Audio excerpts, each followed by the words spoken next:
Ok, donc je vais parler d'évolution climatique, mais en fait, ce qui était demandé au départ pour cet exposé, c'était de, en gros, faire une présentation un peu résumée d'une étude qu'on a fait il y a 2 ans à peu près maintenant, et qui a dû être publiée soit en 2017 ou 2018, je ne me rappelle pas exactement, sur plutôt le climat passé. Donc c'est l'intensification observée des extrêmes de précipitation dans les régions méditerranéennes françaises. Et j'ai réalisé après coup que personne d'autre parlait du climat futur, et donc je vais essayer d'en dire quelques mots à la fin aussi, mais j'ai pas prévu de slide. Voilà. Du coup, c'était une étude en collaboration avec d'autres chercheurs du labo et puis même de l'IPFL ici.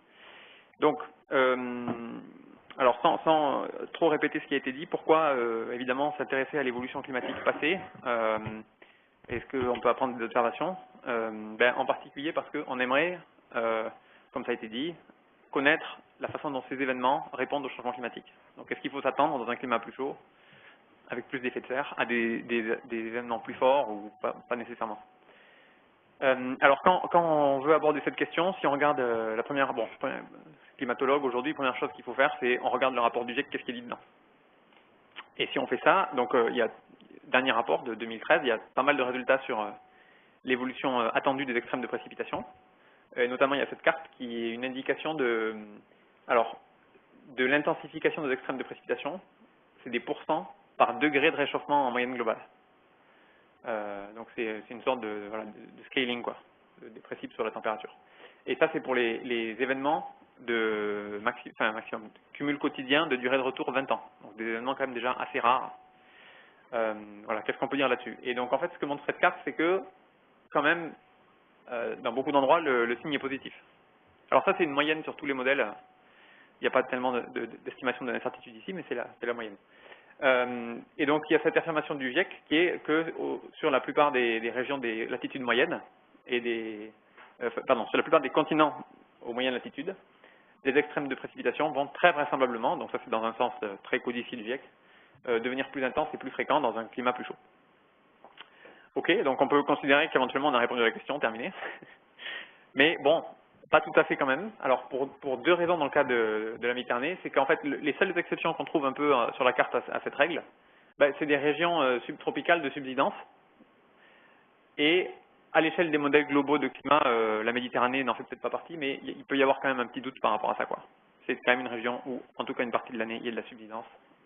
Et en plus, on sait qu'en changement climatique, l'élargissement de la cellule de Hadley va particulièrement concerner un peu la région méditerranéenne avec un assèchement moyen très fort. Et donc, on peut se demander si quand même tout ce qui se passe, qui est en fait à échelle spatiale assez petite sur ces événements méditerranéens, est bien représenté dans ces modèles. Et par ailleurs, on a certes des modèles de plus haute résolution, mais quand même pas, disons en tout cas, voilà, dans cet ensemble IPCC, pas toujours des modèles qui sont capables de simuler correctement des événements de bonne amplitude correcte, à peu près au bon endroit, avec une bonne représentation de la topographie, etc. Et d'où le doute sur cette réponse.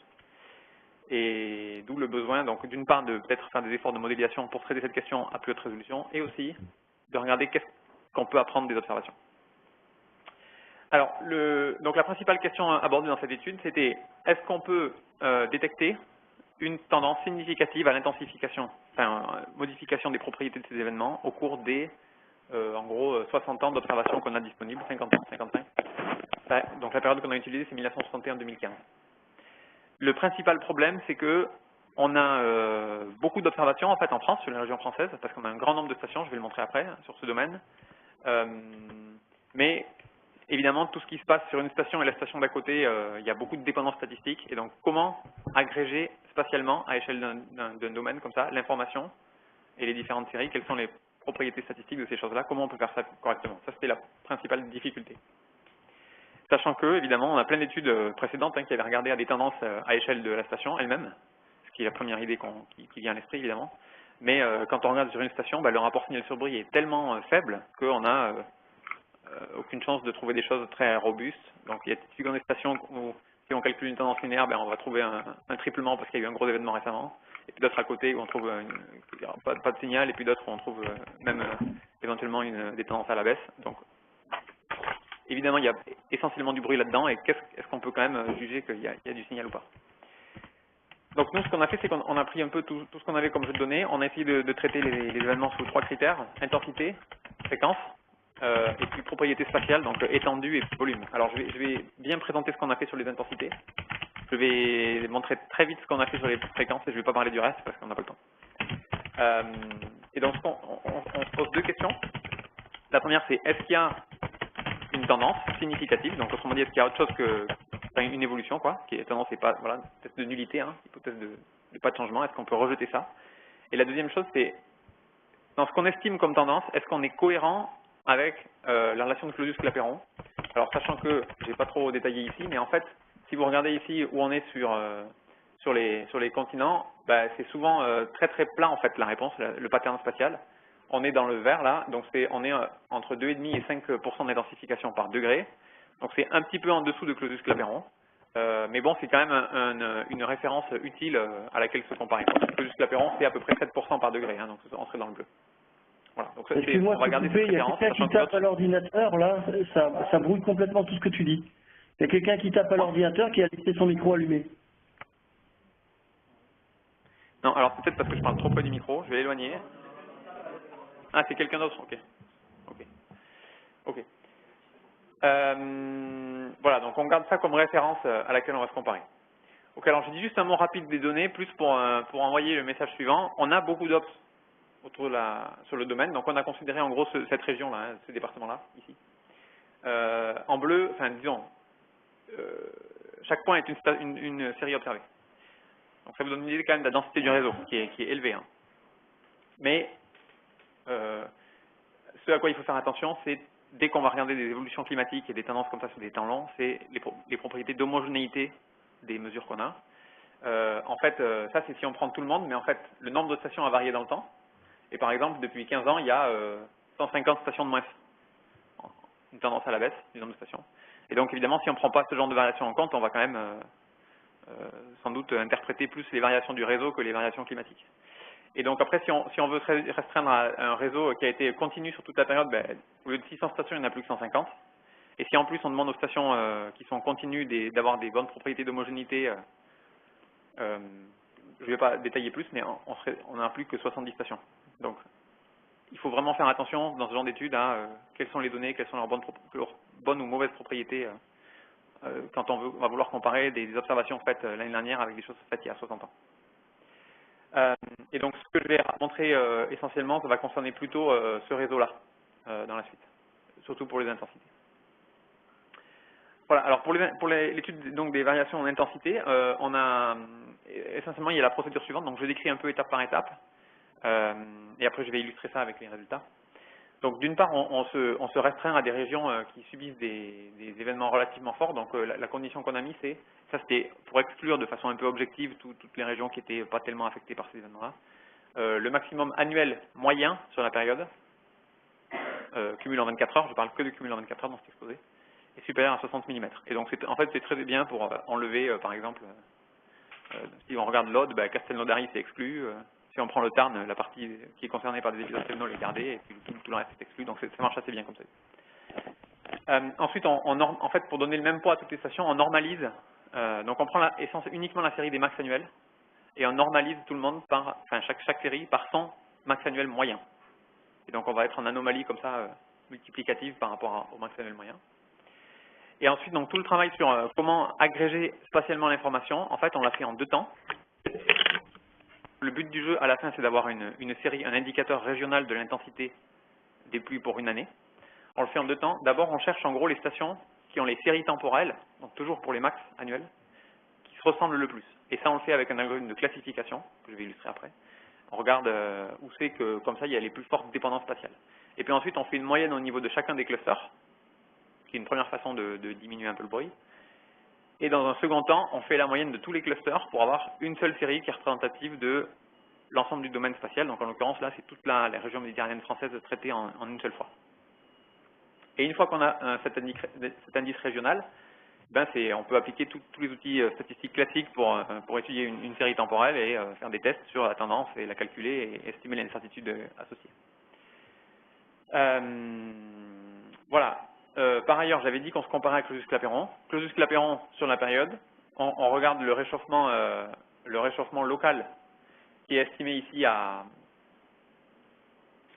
partir des observations de température qu'on a par ailleurs, hein, à plus 1,7 degré quand même sur la période déjà, hein, c'est un chiffre qu'il faut avoir en tête. Donc en gros le réchauffement observé en France c'est 1,5 en moyenne nationale et c'est un petit peu plus dans ces régions-là, 1,7, avec une incertitude de 0,5.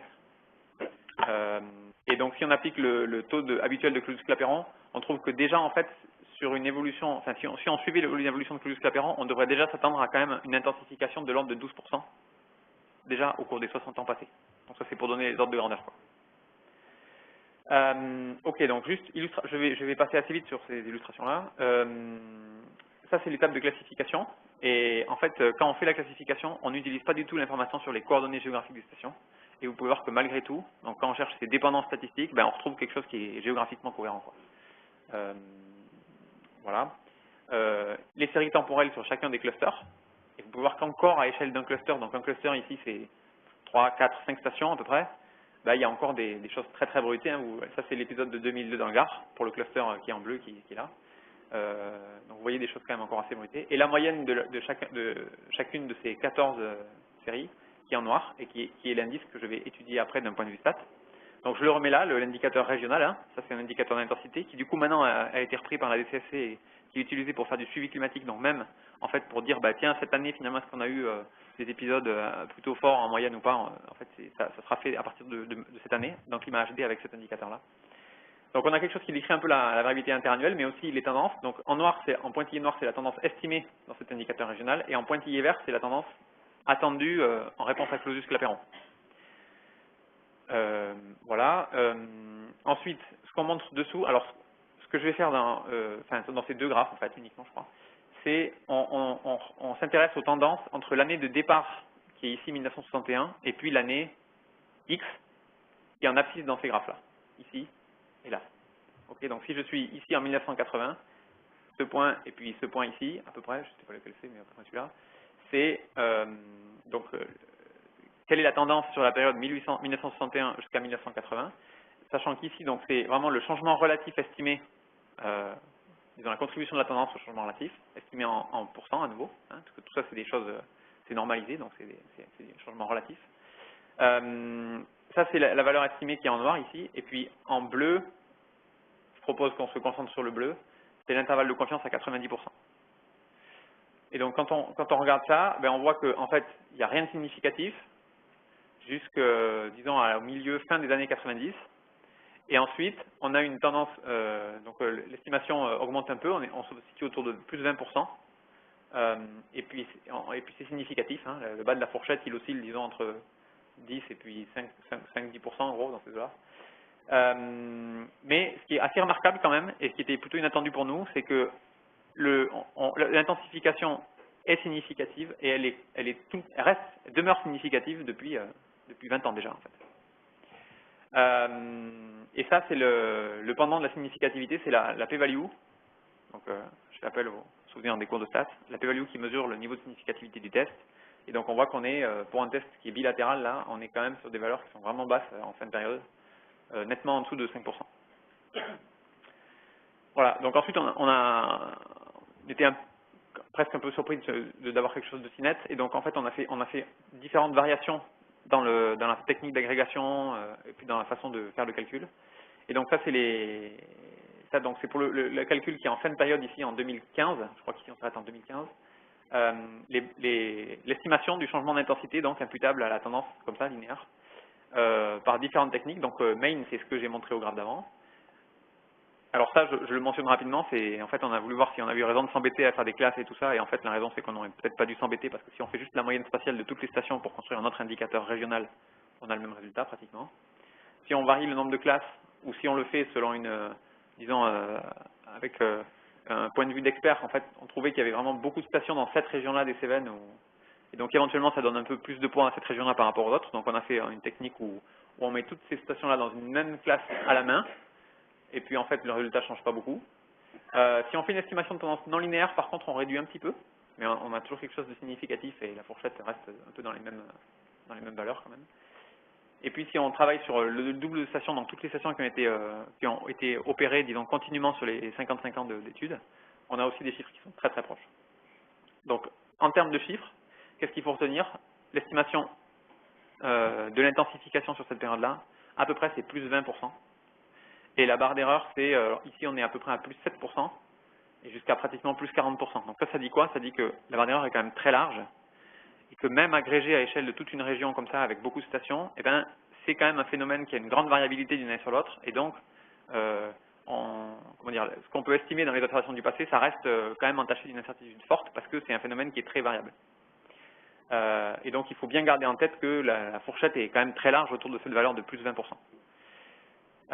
Tellement large que, en fait, cette estimation, on est cohérent avec un changement qui serait au rythme de Clausius-Clapeyron, bien que la valeur qu'on trouve, elle est presque 2 fois plus grande, en fait. Mais c'est quand même bien dans l'intervalle de confiance. En fait, quelque chose qui serait deux fois Clausius-Clapeyron en termes de rythme, c'est aussi cohérent avec ce qu'on observe. Et à la rigueur, 3 fois Clausius-Clapeyron, ce serait toujours cohérent. À nouveau, ça donne une idée des incertitudes. Voilà, je compare pas directement. Tout à l'heure, j'avais montré là sur ce graphe des choses qui étaient un peu en dessous de Clausius-Clapeyron. Voilà, je ne fais pas la comparaison pour des raisons que je passe là-dessus. Ok. Alors juste pour juste finir d'illustrer à quel point ces choses-là sont variables et il faut se méfier des analyses qu'on peut faire sur une seule station. Ça, c'est l'ensemble des résultats qu'on a pour chacune des stations dites homogènes du réseau. Donc là, il y a toutes les stations représentées avec la valeur estimée du changement. Vous voyez que la barre des valeurs, ça va de moins 60% à plus 100%. Donc ça vous donne une idée de la variabilité vraiment de ce chiffre si on regarde une seule station. Et les valeurs les plus fortes ici, c'est pour les deux stations qui avaient pris l'événement très très fort en 2002 là. Et du coup, 2002, c'est pas la toute fin de la période, mais c'est déjà suffisamment proche de la fin pour impacter très très fort l'estimation de la tendance. Il y a d'autres endroits où c'est négatif, parfois même pas très loin en fait. Donc il faut être prudent là-dessus. Et évidemment, souvent quand il y a une valeur forte quelque part, les points d'à côté ils sont un petit peu forts. Ou même quand on a des valeurs faibles, ça marche un peu par petits groupes comme ça, mais ça c'est tout à fait attendu du fait de la dépendance un peu spatiale de la survenue de ces événements. Et donc, en fait, le message là-dessus, c'est qu'il n'y a aucune évidence d'une quelconque structure spatiale dans cette tendance. Nous, on est capable de dire qu'il y a une intensification significative. Quand on regarde l'ensemble de la région, dire est-ce que c'est plus fort sur une région ou une autre, est-ce qu'il y a des régions même qui ne sont pas concernées par cette intensification, on n'est vraiment pas capable de le dire à cause de ce caractère trop variable en fait des événements. Voilà, donc en termes de conclusion, pour cette partie-là, on trouve une intensification quand même assez claire à peu près depuis l'an 2000 ou un petit peu avant, avec des PLU maintenant qui sont faibles. Le changement estimé, j'ai déjà donné les valeurs, cohérent avec Clausius-Clapeyron jusqu'à 3 fois, et puis voilà, pas d'indication d'une structure spatiale et les résultats semblent assez robustes à des narrations dans l'analyse. Alors, je vais aller assez vite du coup sur la partie fréquence. Pourquoi on a regardé la fréquence? On aurait pu se contenter des résultats sur l'intensité, mais en fait, il y avait ce graphique qui était habituellement utilisé par Météo France et qui était aussi fourni à l'ONERC sur les nombres d'événements. Donc là, c'était juste, on a ce réseau très vaste avec 600 stations que j'ai montré tout à l'heure, et on compte le nombre de jours où au moins une des stations passe un seuil de précip, qui est soit 100 mm en bleu, 150 ici pour le rose à peu près, ou 190 pour le rouge. Et le message habituel, c'était de dire, non, les observations historiques n'indiquent aucune tendance parce que sur ces séries-là, il n'y avait pas de tendance. Et donc, on a voulu revisiter ça pour voir si finalement, est-ce que si on étudie les fréquences en regardant d'autres seuils et en faisant un peu attention aux propriétés d'homogénéité du réseau de données, est-ce qu'on a des conclusions différentes ou pas? Et alors, juste pour faire un peu de pub et pour dire que ça sert quand même à quelque chose de faire des stats, on a fait ça pour les fréquences, on ne peut pas trop faire de tendances linéaires parce que sinon on estime des fréquences négatives et tout ça, c'est pas très joli. Et donc on fait quelque chose d'un tout petit peu plus sophistiqué, c'est du modèle linéaire généralisé, dans lequel en fait on considère que donc c'est le log de l'espérance du nombre d'événements varie linéairement avec le temps. Et ça garantit que le nombre d'événements est quelque chose, enfin l'espérance du nombre d'événements est toujours quelque chose qui va rester positif. Okay. Parce qu'il y a une exponentielle du coup, si on inverse. Et donc ça donne ce genre de fit. Ici c'est pour, alors j'ai pas écrit, je crois que ça c'est le nombre d'événements, j'ai un doute, qui dépasse les 200 mm pour le réseau homogène. Je crois que c'est ça, bon si c'est pas ça c'est un truc équivalent. Et ce que vous pouvez voir à nouveau c'est en vert une estimation de la réponse attendue à Clausius-Clapeyron et puis en rouge ce qu'on estime dans les données. avec une incertitude à nouveau en pointillé qui est quand même assez large. Et essentiellement, comme on est un peu en retard, je pense que je ne vais pas trop décrire le graphe compliqué que j'avais prévu après, mais essentiellement, la conclusion, c'est que, ou si, allez, je le fais rapidement, donc on regarde les p-values de ce test à nouveau, et on regarde pour des périodes qui sont depuis le début de la série, donc 1961, jusqu'à l'année qui est en abscisse. Donc disons l'an 2000 ici, on a cette chose-là, pour toute une gamme de seuils d'événements. Et donc on regarde à chaque fois les tendances sur les fréquences. Et pour les trois réseaux dont j'ai parlé, donc le réseau avec toutes les stations homogènes, le réseau qui est juste les mêmes stations sur les 50 ans, et puis le réseau qui a toutes les stations. Et au final, on se rend compte qu'il y a quand même au moins une certaine gamme de seuils, et qui se trouve plutôt entre 200 et 250 mm, pour lesquels on a de façon assez robuste, ça veut dire donc un signal, des p-values, donc ici c'est des p-values, hein, donc c'est quand c'est rouge qu'il y a un peu de signal, ça veut dire le test de stationnarité est rejeté. Donc on a quelque chose qui est à la fois stable un peu dans le temps, et puis sur les trois réseaux, pour cette gamme de seuils, et finalement, ça c'est le réseau full qui était utilisé pour l'indicateur en ERC, et en fait la dernière graphe qu'on montrait c'était le 190 qui se trouve ici là. C'était pas de bol parce que c'était juste avant les seuils auxquels on a un signal un petit peu plus clair. Donc nous, notre conclusion là-dessus, c'était que ça c'est quand même tout à fait cohérent avec le signal qu'on a sur l'intensité, et qu'il n'y a pas de désaccord, et probablement se contenter de cet indicateur-là sur lequel on concentrait les commentaires à une époque, et peut-être ça valait le coup d'aller un petit cran plus loin. Voilà, donc ensuite, il y a eu un travail un peu équivalent sur tout ce qui était propriété spatiale, extension et volume d'eau précipité au-dessus d'un seuil, qui donnait des résultats plutôt cohérents, indiquant une intensification des événements. Donc les conclusions principales, bon, ben, je les ai déjà données plusieurs fois. Quel que soit l'indicateur, en fait, on mesure une intensification, et en général, elle est cohérente avec Clausius-Clapeyron, même si les valeurs estimées sont plutôt au-dessus pour le moment. Mais comme c'est très bruité, on reste cohérent, et donc il ne faut pas forcément annoncer des chiffres qui font peur. En tout cas, les mettre trop en avant. Alors, il y a deux réserves dans cette étude que je veux mentionner. La première, c'est que il y a une hypothèse quand même très forte d'un point de vue stat, qui est on suppose que les quantités qu'on regarde sont indépendantes d'une année sur l'autre. Donc, il n'y a pas trop de variabilité basse fréquence un peu du système climatique pour ce type d'événement. On n'est pas les seuls à faire ça, c'est souvent fait comme hypothèse, et je pense qu'on n'a pas vraiment de modèle de climat qui nous permet de contester cette hypothèse, mais ça reste une hypothèse importante, quoi.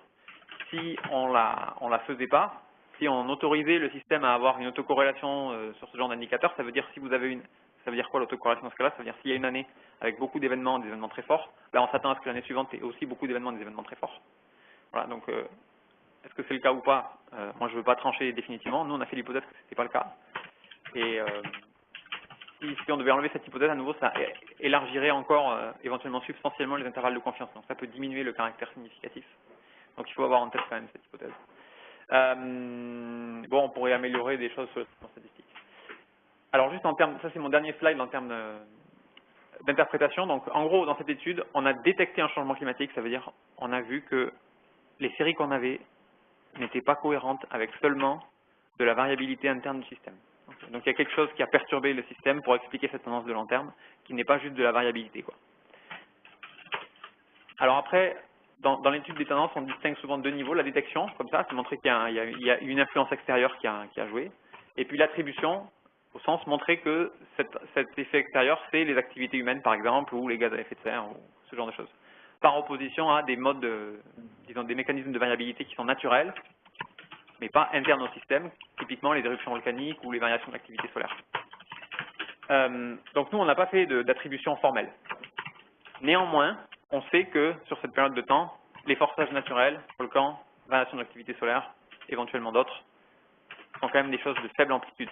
Quand on regarde l'effet sur la température moyenne globale ou sur pas mal d'autres variables climatiques, on le sait par ailleurs. C'est pas dans cette étude qu'on l'a montré, mais on le sait. Du coup, c'est quand même très difficile. Donc, dire que cette tendance serait éventuellement pas la faute de l'homme, mais expliquée par un autre phénomène, forçage naturel, c'est quand même, ça semble très difficile pour des histoires d'ordre de grandeur en fait. Donc de notre point de vue, on peut quand même, alors à la fin du rapport, on a dit, de notre point de vue, il est vraisemblable que au moins une partie de cette tendance soit observée, soit imputable aux activités humaines. Et si c'est le cas, ben, ça suggère que dans l'avenir, il faut s'attendre de nouveau, au fur et à mesure que l'empreinte humaine et en tout cas le forçage via les gaz à effet de serre va s'accroître, ces événements continuent à devenir plus intenses dans le futur. Et donc ça rejoint donc juste la petite mention que je voulais faire d'autres études qui ne sont pas basées sur des OBS, mais qui regardent plus ce qui se passe dans les modèles. Alors, il y en a eu différentes, y compris impliquant des gens du CNRM. La dernière à laquelle j'ai en tête est une étude à laquelle participait Samuel Saumon sur l'évaluation justement des changements de précipitation, comme ça, de cumul sur 24 heures les plus extrêmes, simulés par les modèles haute résolution régionaux, donc de l'exercice Cordex, et dans laquelle à la fois il y avait une estimation modèle par modèle et puis un peu une sorte de quantification de l'accord de l'ensemble des modèles, et qui trouvait que pour les bassins, essentiellement pour les bassins, donc c'était fait à l'échelle des bassins versants, mais ça se généralise bien pour la région dont j'ai parlé là, les bassins versants du nord de la Méditerranée, il y avait une intensification simulée par les modèles de climat la plupart, et un certain accord des modèles sur ce signe un peu positif de la réponse à la perturbation climatique pour le futur, quoi. Voilà, je prends des questions maintenant s'il y en a. Merci.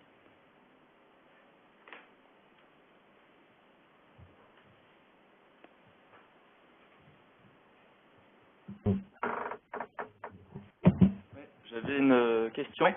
C'était savoir justement si cette étude basée sur les observations avait été déjà faite ou est faite en parallèle dans d'autres pays du domaine méditerranéen. Ouais, c'est une bonne question. Alors, avec exactement la même méthode, probablement non. En fait, beaucoup de gens ont regardé, c'est dommage, mais beaucoup de gens ont regardé ce genre de choses, quoi. C'est-à-dire, quelles sont les stations que j'ai chez moi, et puis qu'est-ce que j'ai en tendance station par station. Mais finalement, dans beaucoup de cas, c'est difficile de tirer des conclusions là-dessus, quoi. Donc, à ma connaissance, non, mais je suis pas le plus fin connaisseur de la littérature à ce sujet, quoi. Et c'est dommage, et c'est vrai que ça mériterait. En fait, à une époque, on s'est même demandé, nous, si on cherchait pas à récupérer des stations, au moins, par exemple, espagnoles et italiennes, pour avoir la Méditerranée nord-ouest, pardon. Mais ça semble pas toujours facile de récupérer les séries quotidiennes à l'étranger.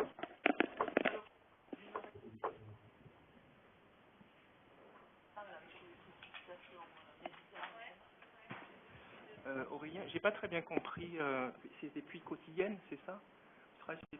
Oui, j'aurais dû mieux le dire. Donc, c'est des maximums annuels de cumul quotidien.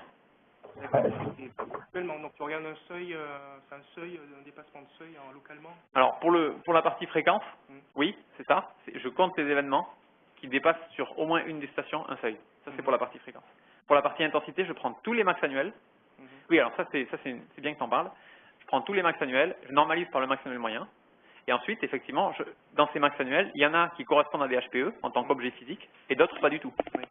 Et je prends juste la série des max et j'analyse ça. Parce qu'en fait, la question que je me posais, c'est est-ce que dans cette étude, il y a la notion en fait d'extension spatiale, en fait, est-ce que ces fortes précipitations seront plus étendues, par exemple, parce qu'on peut avoir des événements qui sont très ponctuels, mais on peut avoir des événements qui sont extrêmement étendus.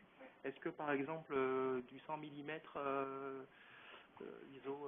l'isoviet de 100 mm par exemple, ça a tendance à s'élargir, est-ce qu'on a des phénomènes plus étendus? Et l'autre chose aussi, c'est que pour ces systèmes HPE, orages quasi stationnaires, donc c'est des très très fortes précipitations qui tombent en très peu de temps, donc sur quelques heures, donc est-ce qu'il ne faudrait pas les regarder aussi à l'échelle infra-quotidienne, donc pour vraiment voir si les précipitations horaires pourraient, est-ce qu'il y a un signal aussi sur les précipitations horaires, parce que c'est ça vraiment qui est vraiment à l'origine des catastrophes importantes, donc c'est les très fortes précipitations qui tombent en très peu de temps. Je suis d'accord. Alors, est-ce qu'il faudrait regarder l'horaire? Oui, clairement. Enfin, en tout cas, le sub-daily, pas de problème, il faut. C'est moins facile en termes de base de données. Oui. Mais il faudrait, ouais. Donc, je sais qu'au moins à l'IPSL, il y a une thèse déjà en cours là-dessus, à la fois côté modèle et puis côté ops. Ce serait intéressant, ouais. Bon, peut-être l'horaire, 3 heures, 6 heures, bon, mais aller en sub-daily, c'est sûr. Pour la partie extension, alors, bon, nous, effectivement, du coup, toute la partie intensité là sur les max, c'est des max à chaque fois locaux. Donc, je pense que pour certaines applications, pour des tout petits bassins versants ou quoi, avoir une idée déjà de la fréquence ou de l'intensité des précipes locales, ça a quand même du sens. Reste qu'après, si on pense hydrologie, pour des bassins versants plus grands, effectivement, la caractéristique spatiale, c'est clé. Et donc ça, c'est la partie que j'ai squeezée, mais qui est dans le papier. On avait regardé un peu les propriétés spatiales. Alors c'est difficile parce que ça demande, pour ces événements qui sont extrêmes, de reconstruire par interpolation un champ spatial dans l'espace, ce qui est... Bon, on peut avoir plus ou moins de succès en faisant ça, mais donc en tout cas, on a utilisé une reconstruction justement qui avait été produite à la DIRSE. Et on a pris donc en fait les superficies des événements subseuil. Donc on prend des événements par exemple à 200 mm, on regarde la superficie de ces événements. On a à la fois la superficie totale sur une année par exemple, concernée par des événements de plus de 200 mm, et puis la superficie moyenne sur un événement. Et en fait, même sur la superficie moyenne sur un événement, on trouve ah non, c'est sur le total qu'on trouve des choses. C'est sur le total. Donc, le nombre de superficie totale concernée par des précipes supérieurs quotidiennes supérieurs à 200 mm au cours d'une année, on trouve une tendance aussi là-dessus. Et donc, voilà, donc ça c'était cohérent avec le reste. Et évidemment, c'était encore pire quand on regarde les volumes, donc le volume d'eau précipité au-delà du seuil de 200 mm, parce qu'en fait, on a une superficie plus grande, et en plus, on montre qu'on a une intensification, et donc au niveau du volume précipité au-dessus du seuil, c'est encore pire. Ouais. Donc on a regardé là-dessus, donc je t'invite à jeter un coup d'œil au papier si tu veux. Une question un peu naïve. En ce qui concerne la fréquence des événements, Christophe a dit dans l'introduction qu'en fait c'était quand même très lié au régime de temps qui était dominant à cette période-là, en automne. Est-ce qu'il y a des études qui ont été faites justement sur la fréquence des régimes de temps, donc là on parle plutôt de la grande échelle en termes de changement climatique, et est-ce que finalement ça ne serait pas un bon moyen d'avoir une idée de l'augmentation de la fréquence de ces événements si les régimes de temps entre guillemets privilégiés deviennent plus ou moins fréquents, j'en sais rien en fait. Alors évidemment il y a pas mal de gens qui s'intéressent à comment la circulation atmosphérique répond, enfin en tout cas est perturbée par le changement climatique. Mais c'est assez difficile comme question et souvent c'est très dépendant du modèle et du coup il n'y a pas de fort consensus là-dessus. Mais au-delà de ça en fait, là où il semble y avoir du consensus, c'est sur la contribution non dynamique, donc thermodynamique du changement climatique.